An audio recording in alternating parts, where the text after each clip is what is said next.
Hello guys, आज हम Sam that is shoot apical meristem को डीपली पढ़ेंगे।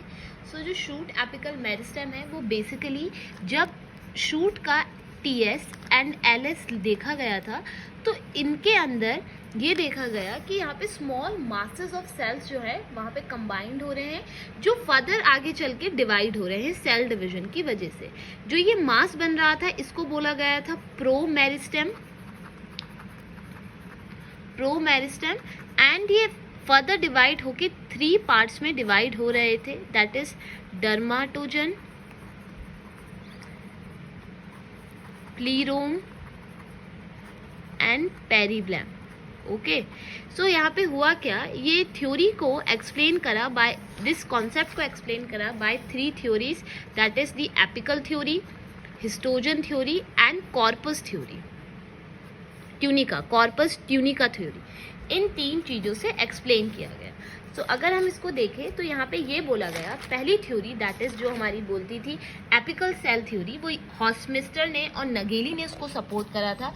ये थ्योरी ये बोलती थी कि जो नगेली था और जो हॉफमिस्टर था उसने ये बोला कि जो आपका शूट है या फिर जो आपकी रूट है उसमें एक ही एपिकल मेरिस्टेम प्रेजेंट होता है, single meristem is present, but वो सिंगल मेरिस्टेम जो इन्होंने अपना एग्जामिन करा था वो इन्होंने क्रिप्टोगेम में करा था। So for cryptogams it is very true, but आगे चल के ये जो था वैस्कुलर प्लांट या नेकेड सीड प्लांट हम बोल सकते हैं, दैट इज फिनोरोगेम्स में बेसिकली ये प्रूव नहीं हुआ गया, तो ये थ्योरी को एक्सेप्टेड नहीं किया गया। देन उसके बाद आती थी that is the tunica corpus theory. Tunica corpus theory के 2 जोन से, एक था tunica, other one is the corpus. Tunica जो था वो अंडर को जाता था पेरी क्लिनिकल या एंटी क्लिनिकल डिवीजन, यानी जो डिवीजन हो रहा है वो आपका कहीं से भी हो सकता है, पेरी भी हो सकता है, एंटी भी हो सकता है, बट द कॉर्पस जो था इसमें डिवीजन सिर्फ सेंट्रल रीजन से ही होगा। ट्यूनिका आगे चल के एपिडर्मिस को राइज करता था, लीफ को राइज करता था, प्रीमोर्डियल एक्सिलरी बर्ड को राइज करता था, बट जो कॉर्पस था वो आगे चल के जो है pericycle, cortex, endodermis, xylem, phloem, pith को गिव राइज करता था। एंड ये थ्योरी जो थी ये एक्सप्लेन करती थी formation of epidermis from the outer layer of tunica, ठीक है, उससे एक्सप्लेन करती थी। And this theory was a little accepted rather than the apical cell theory. उसके बाद आई the histogen theory which was supported and which was carried out for a very long time. Histogen theory जो थी वो हिस्टीन ने दी थी, and इन्होंने क्या बोला, मैंने आपको बताया कि प्रोमेरिस्टेम से 3 लेयर बनती है, डर्माटोजन, पेरीब्लैम एंड प्रीरोम। तो डर्माटोजन अगर हम ये देखें लीफ का, अगर मैं आपको स्ट्रक्चर बना के दिखाऊं तो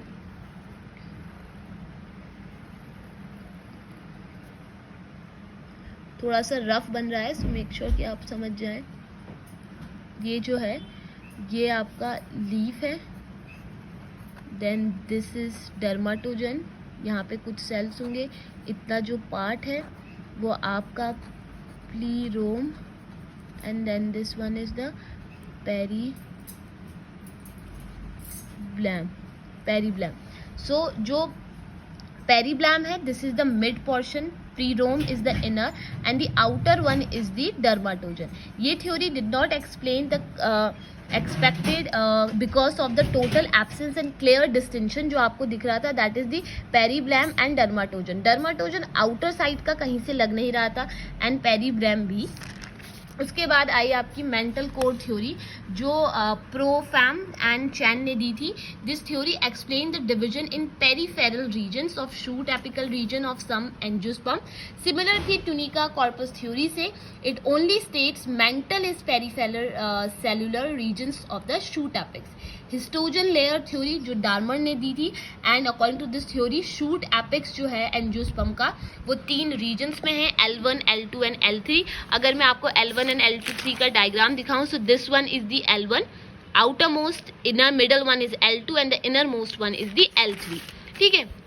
ये जो थ्योरी करती थी कि जो L1 है वो एपिडर्मिस बनाएगी, लीफ का और स्टेम को डेवलप करेगी, L2 हाइपोडर्मिस बनाएगी, कॉर्टेक्स को और वेस्कुलर बंडल को डेवलप करेगी, L3 वेस्कुलर टिश्यू बनाएगी और मेडुला को डेवलप करेगी। आई होप आपको ये समझ में आया होगा। नेक्स्ट में हम रैम को डिस्कस करेंगे।